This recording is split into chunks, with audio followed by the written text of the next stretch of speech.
Bellevue Hospital has confirmed that a patient died on the compound on Monday. In a release, the Kingston-based mental health facility said an internal review has begun to establish the circumstances surrounding the incident. The release added that the hospital was cooperating with the relevant authorities. The patient's family has been notified. Bellevue Hospital also stated that it recognizes the seriousness of the matter and emphasized that the safety and well-being of patients remains central to its mandate. It's reported that a female patient took her own life at the hospital. Her body was discovered on a ward. Persons in need of support can call the Mental Health and Suicide Prevention Helpline at 888-NEW-LIFE. That's 888-NEW-LIFE or 888-639-5433.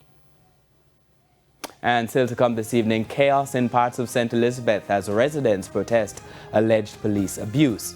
And in business news, Statin reports dip in inflation. We'll be right back.